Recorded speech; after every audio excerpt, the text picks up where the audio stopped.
તો ગેરકાયદેસર અમેરિકા જવાના રેકેટનો સમગ્ર મામલો ફ્રાન્સમાં રોકવામાં આવેલા મુસાફરોમાંથી 21 ગુજરાતીઓના નામ ખોલી રહ્યા છે. ગેરકાયદેસર અમેરિકા જતા લોકોમાં પાટણ, બનાસકાંઠા અને માણસાના રહેવાસીનો સમાવેશ થાય છે. સીઆઈડી ક્રાઇમના એસપી સંજય ખરાડ દ્વારા મહત્વપૂર્ણ ખુલાસા કરાયા છે. ફ્રાન્સમાં ગુજરાતીઓ જે ગેરકાયદેસર અમેરિકા જતા જે ફસાયા હતા તે પરત અત્યારે આવી રહ્યા છે ગુજરાતમાં.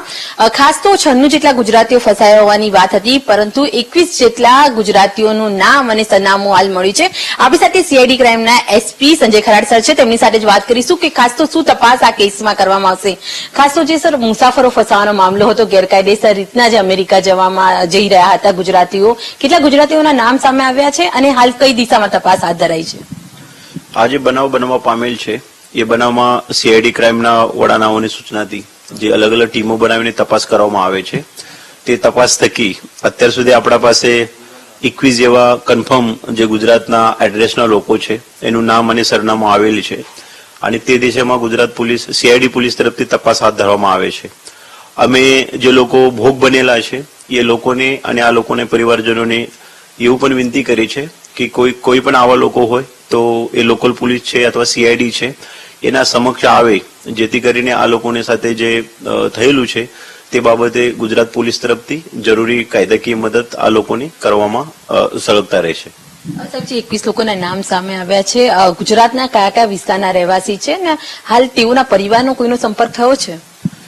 આ બાબતે અમારી પાસે જે હાથ ઉપર માહિતી છે તે મુજબ ગુજરાતના જે અમુક નોર્થ ગુજરાતના જિલ્લાઓ છે, બનાસકાંઠા છે, પાટણ છે, ગાંધીનગર છે, મહેસાણા છે, આણંદ છે, તો આ જિલ્લાના મોટા પ્રમાણમાં જે પણ નંબર છે એમાં એનું પ્રમાણ વધારે છે અને આ લોકોના ફેમિલી સાથે અમે હાલ સંપર્ક કરીએ છીએ. પછી આ ફેમિલી સાથે સંકલન કરીને આ ફેમિલીનું શું કહેવાનું થાય છે, કેવા એમોથી એ લોકો બહાર જતા હતા, એમાં એજન્સીનું શું રોલ હતું, એજન્ટનું શું રોલ હતું, એ નક્કી કરીને તે મુજબ આગળની કાયદેસર કાર્યવાહી હાથ ધરવામાં આવશે. સાહેબ, જેટલા 21 લોકોના નામ સામે આવ્યા છે તે લોકો પરત ગુજરાત આવી રહ્યા છે, તો હાલ તેઓને લઈને કેવી રીતના તપાસ થશે? ખાસ તો એજન્ટોની વાત છે, તો કયા કયા એજન્ટોના નામ સામે આવી રહ્યા છે જયારે પરિવારની પૂછપરછ કરી? તો એક બાબત આમાં જે સારી છે, રાજ્ય સરકાર અને ભારત સરકારના પ્રયત્ન થકી એ જો પહેલા લોટ છે એ આજે મુંબઈમાં જે રીતે ન્યૂઝ મીડિયામાં જોવા મળે છે એ ઉતરી ગયા છે અને ત્યાં જે એમની બેસિક એજન્સીઓ છે ત્યાં એની સંકલન કર્યા પછી એ લોકો ગુજરાત આવશે. તો આપણે પણ ત્યારે આ લોકોની જે જરૂરી છે સંકલન કરીને એની પૂછપરછ કરીને એમાંથી કેટલીક માહિતી, કામની માહિતી આપણા હાથમાં લાગી જશે અને ત્યારબાદ આપણું આગળનું જે કોર્સ ઓફ ઇન્વેસ્ટિગેશન છે ગુજરાત પોલીસ તરફથી શું એક્શન લેવામાં આવશે તે બાબતે કાર્યવાહી પણ કરવામાં આવશે. સર, કોઈ ટીમની રચના કરવામાં આવશે? કારણ કે એજન્ટો હાલ તો કબૂતરબાજીને લઈને પણ ઘણા સક્રિય થતા હોય છે અને આ પ્રકારે જયારે ગેરકાયદેસર આટલા લોકોને જયારે ગુજરાતમાંથી મોકલવામાં આવે છે તો એક ચેનલની રેકેટ ચોક્કસ જોડાયેલું હશે.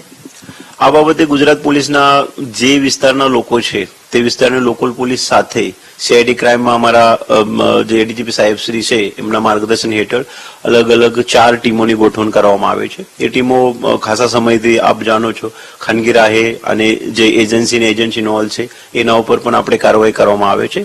આ જે નવું મેટર બને છે આમાં પણ આ ટીમો તરફથી એક દાખલારૂપ એવું કાર્યવાહી કરવામાં આવશે.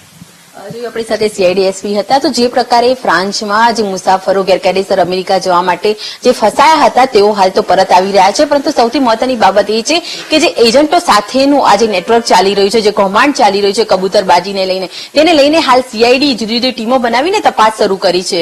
કેમેરામેન રાજુ ગઢવી સાથે અનિતા પટણી, વીટીવી ન્યૂઝ, અમદાવાદ. હાલ રોકાઈશું.